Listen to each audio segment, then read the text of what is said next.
함께 나누실 말씀은 사사기 15장 1절부터 13절까지 말씀입니다. 한 절씩 교독하도록 하겠습니다. 얼마 뒤에 밀을 추수할 때 삼손은 새끼 염소를 가지고 자기 아내를 찾아가서 말했습니다. 내 아내의 방으로 가겠습니다. 그러나 그녀의 아버지는 그가 들어가게 허락하지 않았습니다. 그녀의 아버지가 말했습니다. 나는 자네가 내 딸을 아주 미워하는 것으로 생각했다네. 그래서 내가 그 애를 자네 친구에게 줘버렸다네. 그의 여동생이 그 애보다 더 예쁘지 않은가? 제발 그 애 대신 동생을 데려가게나. 삼손이 그들에게 말했습니다. 내가 블레셋 사람에게 해를 끼쳐도 이번에는 나를 탓할 것이 없을 것이요. 그리고 삼손이 나가서 여우 300마리를 잡아와서 꼬리와 꼬리를 묶고 한 쌍으로 묶은 꼬리 중간에 회를 하나씩 달았습니다. 그는 회에다 불을 붙이고서 블레셋 사람들의 곡물밭으로 여우들을 몰았습니다. 그래서 그는 곡물당과 아직 배지 않은 곡물과 포도밭과 올리브밭까지 불태워 버렸습니다. 그러자 블레셋 사람들이 말했습니다. 누가 이런 짓을 했느냐? 그들이 대답했습니다. 딥나 사람의 사위 삼손이 그녀의 아버지가 삼손의 아내를 그의 친구에게 준 것 때문에 이렇게 했소. 그러자 블레셋 사람들이 올라가 그 여자와 그녀의 아버지를 불태워 죽였습니다. 삼손이 그들에게 말했습니다. 너희가 이렇게 했으니 내가 너희에게 확실히 원수를 갚을 때다. 그런 다음에 내가 멈추겠다. 삼손은 그들을 닥치는 대로 죽여버렸습니다. 그리고 그는 내려가 에담 바위 동굴에 머물렀습니다. 그러자 블레셋 사람들이 올라가 유다의 진을 치고 레히 근처에 널리 퍼져 있었습니다. 유다 사람들이 말했습니다. 당신들은 어째서 우리와 싸우려 왔습니까? 그들이 대답했습니다. 우리가 삼손을 붙잡으려고 왔소. 그가 우리에게 했던 그대로 우리가 그에게 해주려고 왔소. 그러자 유다 사람 3,000명이 에담의 바위 동굴로 내려가서 삼손에게 말했습니다. 블레셋 사람들이 우리를 지배하고 있는 것을 모르느냐? 내가 우리에게 무엇을 하고 있는 줄 아느냐? 그러자 삼손이 그들에게 말했습니다. 그들이 내게 한 그대로 그렇게 내가 그들에게 했습니다.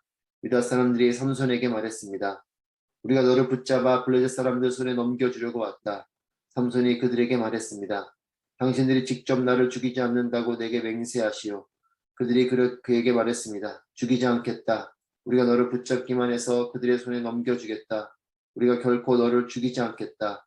그리하여 그들은 새 높은 두 줄로 그를 묶어서 바위에서 데리고 나갔습니다. 아멘. 할렐루야. 오늘도 살아계신 하나님을 찬양합니다. 하나님의 은혜와 또 하나님의 말씀이 여러분들 가운데 충만하시기를 축복합니다. 계속해서 삼손의 이야기를 사사기 말씀을 통해서 묵상합니다. 어제 말씀을 통해서 수수께끼 사건으로 삼손은 마음이 상하여서 고향으로 돌아가 버렸습니다. 그리고 그의 장인은 딸을 두고 가버린 삼손을 대신해서 다른 사람에게 딸을 줍니다. 사사기를 묵상하면서 계속해서 느끼게 되는 건 하나님의 일을 감당하는 사사들의 다양하고 또 독특하고 연약한 여러 부분들을 보게 됩니다. 성격에 문제가 있는 사람, 또한 배경이 좋지 않은 사람, 선택을 잘못하는 사람, 여러 사사들의 모습을 보면서 우리도 소망이 있는 것을 또 발견합니다. 연약하지만 또한 부족함이 많지만 또한 실수도 있지만 그런 사람들을 통해서 이스라엘 민족을 구원하시는 하나님을 바라보면 연약하고 부족한 우리를 통해서도 하나님께서 놀라운 일을 행하실 것을 우리는 또한 믿게 되고 기대하게 됩니다. 연약한 사사들을 볼수록 하나님의 방법은 다 이해할 수가 없습니다. 하나님은 참으로 다양한 방법으로 일하시는 것을 봅니다. 나실인으로 태어난 삼손, 하지만 결혼을 하는 그의 모습을 보면 거룩하고 구별된 나실인과는 전혀 상관없는 모습을 봅니다. 결혼도 자기가 원하는 대로 하고 또 결혼식 날 판을 깨는 것도 자기 마음대로 깨고 또 오늘 본문은 그렇게 판을 깨고 갔는데 또 버젓이 찾아가는 것을 보면 나실인으로 태어난 삼손, 하지만 그의 모습은 그렇게 거룩하고 좋아 보이진 않습니다. 1절, 2절 말씀을 보시면 삼손이 이제 새끼 염소를 가지고 자기 아내를 찾아갑니다. 그러면서 말합니다. 내 아내의 방으로 가겠습니다. 그런데 그녀의 아버지는 그가 들어가는 것을 허락하지 않습니다. 그리고 2절에서 나는 자네가 내 딸을 아주 미워하는 것으로 생각했다네. 내가 그 애를 자네 친구에게 그래서 줘버렸다네 라고 말합니다. 그러면서 이런 말을 합니다. 그 애의 여동생이 그 애보다 더 예쁘지 않은가? 제발 그 애 대신 동생을 데려가게나. 새끼 염소를 턱하니 몰고 자기 아내를 찾아갑니다. 수수께끼 사건으로 화가 난 사람처럼 그렇게 사라졌으면서 아무 일 없었던 듯 자기의 아내의 방으로 가겠다라고 말합니다. 삼손의 장인이 당황을 합니다. 왜냐하면 다른 사람에게 이미 그 딸을 주어버렸기 때문에 그렇습니다.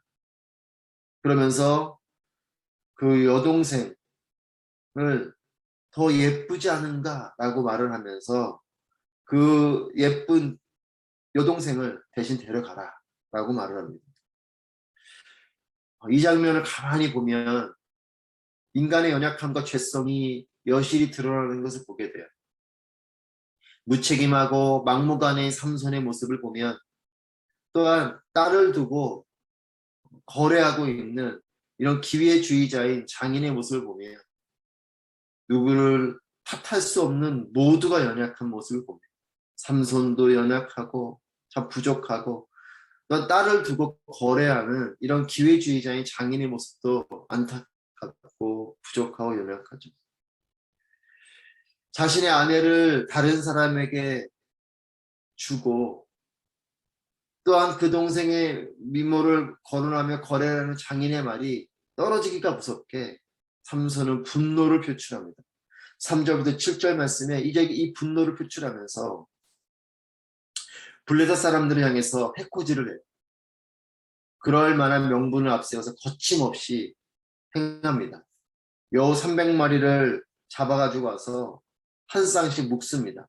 그리고 그 꼬리에 횃불을 달아서 블레셋 사람들의 밭으로 가게 합니다. 블레셋 사람들의 곡물밭, 배지 않은 곡물, 또 포도밭, 올리브밭 모두 불태우게 됩니다. 의도를 가지고 또 예상 시나리오를 가지고 블레셋에 내려왔는지는 잘 모르겠습니다. 의도된 것인지 감정에 치우친 행동인지 알 수는 없지만 중요한 것은 이 일을 통해서 하나님께서는 블레셋을 향해 하나님의 징계를 내리고 계신 것을 오늘 말씀을 통해서 발견합니다. 이상한 사람 삼손, 이 이상한 사람 삼손을 통해 그리고 그 이상한 장인 어른을 통해 그리고 이 이상한 방법으로 블레셋을 징계하는 하나님을 발견합니다. 하나님의 방법을 우리는 다 알 수 없어요. 이상한 사람을 통해서 이상한 방법으로 일을 하시는 하나님. 이와 같이 하나님께서는 때로는 우리에게도 이상한 사람을 통해서 이상한 방법으로 우리에게 역사하시는 것을 우리 역시도 깨닫습니다. 그러니까 그렇게 기억을 해야 돼요. 여러분 때로는 나에게 왜 이런 사람이 오는가? 왜 이런 사람 만나는가? 왜 이런 사람을 통해서 일들을 감당해야 되는가? 우리는 그렇게 생각할 수 있어요. 그리고 어떻게 이렇게 이런 방법으로 이런 일들이 내게 일어나는가? 이렇게 생각할지도 모르겠습니다. 하지만 여러분 하나님은 때로는 그런 상황 가운데 일하십니다. 그런 이상한 사람을 통해서 일하시고 이상한 일을 통해서 하나님의 일을 이루십니다. 여러분 그렇기 때문에 우리의 삶의 자리에서 때로는 이해되지 않는 일들이 있어도 그 가운데 하나님의 일이 있을 것을 기대하시기를 바랍니다. 그 가운데 하나님께서 역사하시는 것을 기억하시기를 바랍니다. 이제 삼손의 이 분노는 결국 이 분노의 불이 블레셋 밭을 태우는 불이 되는 것이죠. 그리고 이 블레셋 밭을 태우는 이 불 때문에 블레셋 사람들의 분노의 불이 또한 타오르게 됩니다. 삼손의 아내의 일을 통해서 이 일이 불을 일으키는 트리거, 즉 시작점이 되죠. 삼손에게 분노가 일어나고 그 삼손의 분노가 블레셋 사람들의 밭을 태우는 불이 되고 또 그 일로 블레셋 사람들의 분노에 불이 타오르게 되는 그 시작점이 됩니다. 아내의 일로 이런 불이 일어나는, 하지만 이것이 또한 하나님의 시작점인 것을 우리는 봅니다. 우리가 알 수 없는 하나님의 방법, 우리가 알 수 없는 하나님의 방법의 시작점이 되는 것입니다. 9절부터 10절 말씀 보시면 블레셋 사람들이 삼손에게 복수를 하려고 이제 유다의 진을 칩니다. 복수는 또 다른 복수를 낳게 되죠. 삼손의 복수가 또 블레셋의 복수로 나타나게 됩니다. 그런데 유다 사람들의 반응이 이상합니다. 11절부터 12절 말씀을 보시면 11절 12절에 유다 사람 3,000명이 삼손이 머물고 있는 에단바의 동굴로 내려옵니다. 그리고 삼손에게 말합니다. 블레셋 사람들이 우리를 지배하고 있는 것을 모르느냐? 네가 우리에게 무엇을 하고 있는지를 아느냐? 12절에 유다 사람들이 삼손에게 말했습니다. 우리가 너를 붙잡아 블레셋 사람들 손에 넘겨주려고 왔다. 여러분, 유다 사람들의 반응, 3,000명이 찾아와요. 그리고 블레셋의 지배를 인정하고 블레셋의 지배를 두려워합니다. 그런 모습으로 삼손에게 오죠. 그러면서 삼손을 나무랍니다. 그리고 삼손을 블레셋에 넘겨주겠다라고 말을 합니다. 동족을 지켜줘야 할 사람들이 이 적에게 넘겨주는 것을 봐요. 300마리 여우로 블레셋에 징계를 주었는데 3,000명의 동족이 찾아와서 블레셋 편을 듭니다. 심지어 자신들의 안위를 위해서 삼손을 넘겨주겠다라고 해요. 그럼 삼손이 얼마나 힘이 강하고 또 능력 있는 사람입니까? 근데 그 사람을 블레셋에 넘겨주겠다라고 하는 것이에요. 삼손을 통해서 적인 블레셋을 징계하고 블레셋을 물리치겠다고 하는 것이 아니라 그 블레셋이 두려워서 블레셋의 그 영향권 아래 그냥 머물러 있으면서 삼손을 넘겨주겠다라고 말하는 거죠. 여러분, 사람이 훌륭한 것 같지만 이와 같이 우리 안에 있는 민낯이 드러나면 참으로 추악한 모습으로 나타나게 됩니다. 여러분, 우리 내면을 보면 참 죄가 또한 연약한 것들이 가득하죠. 겉으로 볼 때는 좋아 보이는 것 같고 훌륭해 보여도 그 우리의 죄의 연약함에 민낯이 드러나면 참으로 추악한 모습이에요. 여러분, 그렇기 때문에 하나님 없는 삶이 얼마나 비참한 것인가를 우리는 기억해야 됩니다. 하나님을 두려워하지 않으면 세상을 두려워하게 됩니다. 하나님을 의지하지 않으면 비참한 삶으로 끌려 들어가게 됩니다.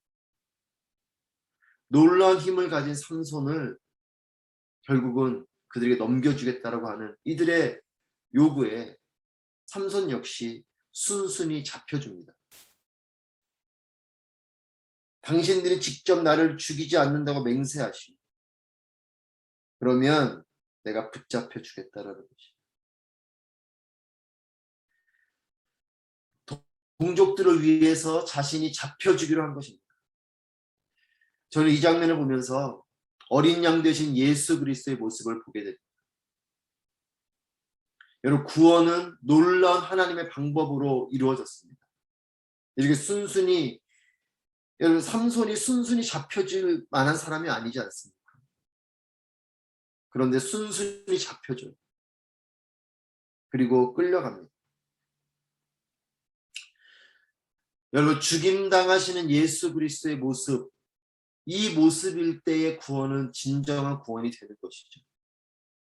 당시 예수님 때의 사람들은 강력한 메시아를 외치면서 예수님이 그와 같은 모습으로 이스라엘 백성들을 구원해 주기를, 사실 그들이 말하는 구원은 정치적인 부분에서의 해방이죠. 그것을 했습니다. 하지만 하나님께서 이루시는 구원의 방법은 어린 양처럼 죽임을 당한다라는 것은 사실은 어떤 죽음을 내가 연약하기 때문에 맞이하는 그런 것이 아니라 죽지 않을 수 있지만 죽음을 내가 당해주는 거죠. 삼손도 지금 그렇게 끌려가는 거죠. 저는 이 장면이 예수 그리스도의 모습으로 보여집니다. 예수님도 힘 있는 능력 있는 분이시지만 어린 양, 힘없는 어린 양처럼 끌려가는 것이. 하나님의 구원의 방법은 그렇게 이루어집니다. 여러분, 내가 원하는 모습이 아니라고 실망하지 않길 바랍니다. 하나님의 일을 우리는 다 이해할 수 없어요. 예수님의 십자가를 보면 그렇게 인류는, 군중은 예수님을 세상 가운데 넘겨주지만 하나님은 그런 군중을, 그런 인류를 구원하시는 것을 봅니다. 결국 이렇게 어리석은 유다 사람들이지만 삼손은 또한 그들을 위해서 끌려가지고 결국은 그런 가운데 하나님께서는 삼손을 통해서 이 이스라엘 백성들을 블레셋의 손으로부터 건져주시는 사사 삼손을 통해서 하나님의 일을 이루시는 것을 봅니다. 여러분, 우리가 알 수 없는 하나님의 일하심을 의심이 아닌 믿음으로 바라보시기를 축복합니다. 보이지 않는 하나님이시지만 하나님은 살아계셔서 우리의 삶을 인도하시고 또한 그렇게 우리와 동행하시고 하나님의 일을 이루십니다. 보이지 않는 하나님이시지만 살아계셔서 우리의 삶을 인도하심을 끝까지 믿고 하나님만 바라보게 되시기를 바랍니다. 우리가 생각하는 메시아가 아니라 죽임당하신 어린 양을 통해 온 인류를 구원하신 하나님의 방법을 우리가 잘 바라보면서 그 십자가의 은혜, 십자가의 능력을 기억하면서 내 삶에도 하나님의 놀라운 일이 펼쳐질 것을 믿게 되시기를 주님의 이름으로 축복합니다. 오늘도 하나님 우리와 함께 하십니다. 우리가 알 수 없는 방법으로 역사하시고 우리가 알 수 없는 방법으로 하나님의 일들을 행하시는 것을 우리가 기억하고 방법이 많으시고 수가 많으신 그 하나님의 역사하시니 여러분의 삶 가운데 충만하시기를 축복합니다. 기도하겠습니다.